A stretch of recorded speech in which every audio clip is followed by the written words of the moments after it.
Le ministre de la Sécurité et de la Protection civile a animé ce matin une conférence de presse sur l'insécurité qui règne à Bamako, une insécurité qualifiée de grandissante par les populations. Le ministre général de Vision, Salif Traoré, rassure ces hommes sillonnent la capitale de Bamako à travers des patrouilles pour assurer la sécurité et la protection des citoyens et de leurs biens. Le compte-rendu est signé Saba Sissoko. Depuis quelques semaines, les populations de Bamako font face à une insécurité galopante. Une situation qui ne laisse pas indifférentes les autorités chargées de la protection et de la sécurité des populations et de leurs biens.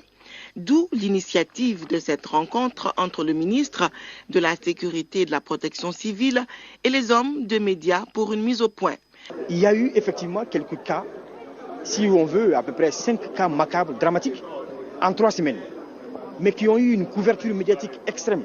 Donc, dire qu'à cause de ça, l'insécurité est dramatique à Bamako, cela n'est pas correct. Donc, il faut vraiment que les uns et les autres sachent raison garder, qu'on analyse tout cela avec froideur. Des patrouilles sont en cours dans l'ensemble de la capitale.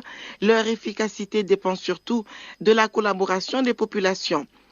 Aujourd'hui, nous sommes à plus de 1200 éléments qui patrouillent nuit et jour, à pied, sur moto et dans des véhicules. Ils ont interpellé pour contrôle plus de 1500 personnes. Bon, beaucoup ont été lâchés par la suite, mais il y a plus de 200 qui font l'objet de procédures aujourd'hui. Et vous avez vu également qu'il y a eu une quantité phénoménale de drogue, d'armes et d'autres produits contrefaits et interdits qui ont été saisis. Beaucoup de nids criminogènes ont été fouillés grâce à des informations données par la population. Parmi les difficultés, la divulgation d'informations non vérifiables sur les réseaux sociaux. Les réseaux sociaux sont très rapides aujourd'hui. Il n'y a pas de recul pour vérifier certaines informations qu'on peut publier. Et d'autres sont là, prêts à relayer. Donc tout ceci doivent prendre conscience qu'un seul tweet, un seul post peut avoir des conséquences dramatiques.